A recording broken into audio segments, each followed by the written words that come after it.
Good morning তোমাদের সকলকে। শীতকালের একটা সুন্দর সকাল তোমাদেরকে উপহার দিচ্ছি। আসলে আমাদের যেহেতু গ্রামে বাড়ি, তো এমনিতেই শীতকালে সব জায়গায় কুয়াশা, কিন্তু আমাদের দিকে একটু বেশিই পড়ে। দেখতেই পাচ্ছ চারিদিকে সুন্দর রাস্তা আর কুয়াশায় ঢাকা। তো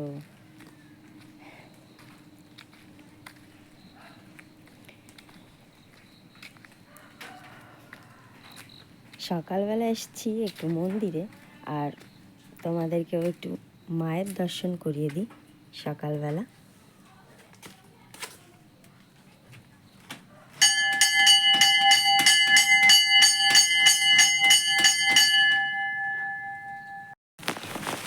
আমাদের যেহেতু গ্রামে বাড়ি, চারিদিকে দেখতেই পারছো অনেক বোরে দেওয়া হয়েছে। এগুলোকে অনেকে গোবর লাঠি বলে থাকে। তো আমরা আমাদের এদিকে বোরেই বলি, যেহেতু আমাদের একদমই গ্রামে বাড়ি। তো অনেক গরু বাছুর আছে, প্রায় প্রত্যেকের বাড়িতেই, আমাদেরও আছে। তো এই গরুর কটা গরু আছে বা কী বৃত্তান্ত, সারাদিনে কীরকম কতটা কাজকর্ম করতে হয়, এইসব নিয়ে ভিডিও তোমাদের অন্য একটা ভিডিওতে অবশ্যই দেবো। দেখতেই পাচ্ছ এখানে গাছের ডালটা একদম ছাদে এসে পড়েছে। আমাদের এদিকে প্রচুর গাছপালা থাকে, তো তার জন্য মানে এই গাছগুলোকে কেটে দেওয়া হয় মাঝে মধ্যে ছাদের উপরে। তো সময় পাওয়া হচ্ছে না বলে কাটা হচ্ছে না।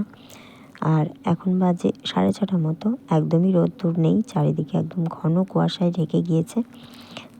রোদ্দুর পড়তে পড়তে ওই 8টা মতো বেজে যায়।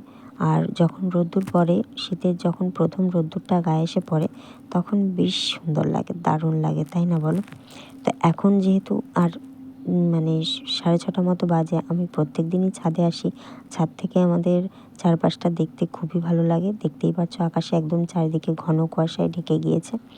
সকালবেলা ছাদে আসি, এসে ফুল তুলি। তো এখনও সেই কাজটাই করব, ফুলটা তুলে নেব।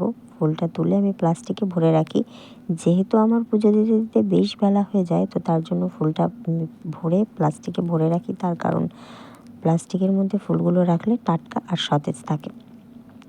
তো সেই কাজটাই এখন করছি। আর আমার সকালবেলা উঠে সমস্ত কাজকর্ম সেরে আমি বাসি কাপড় ছেড়ে প্রত্যেক দিনই সকালবেলা ছাদে চলে আসি।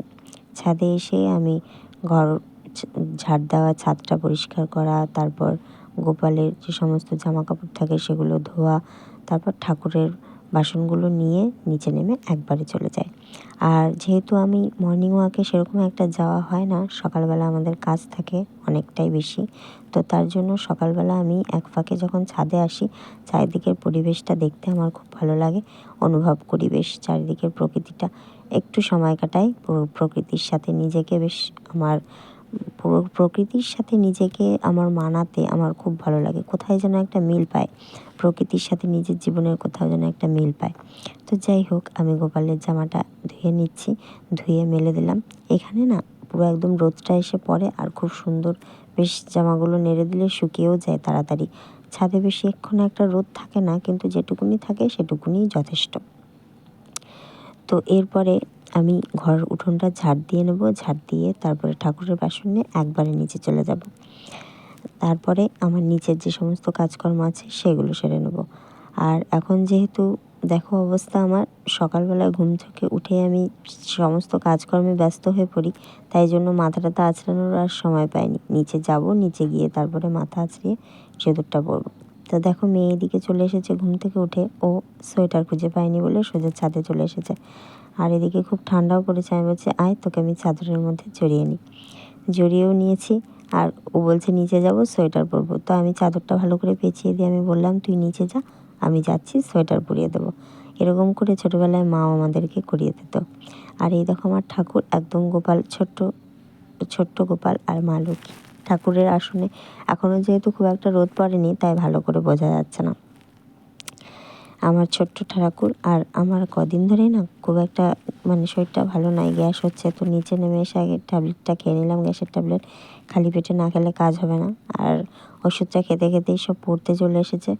যেহেতু এখন সবার পরীক্ষা শেষ হয়ে গেছে, তো এরা দুজন এক্সট্রা পড়ে, এমনি যে সমস্ত এক্সট্রা কিছু শেখানো, তো তাই আর কি পড়ে। তো সবারই পরীক্ষা শেষ এখন, ওই জন্য আর বিকালে পড়ায় না, সকালবেলায় দুজনকে পড়াচ্ছি। আর আজকে রান্নাবান্না হয়েছিল দেখো, ভাত হয়েছিল, আলু ফুলকপির তরকারি আর কচু। আজকে এই রান্না হয়েছিল পড়িয়ে উঠে। তো ভাবলাম চলো তোমাদের সাথে একবার শেয়ার করে নিই। আর এখন খেয়ে নেবো। আর ভিডিওটি যদি ভালো লাগে তাহলে অবশ্যই একটা লাইক করে দিও। Thank you.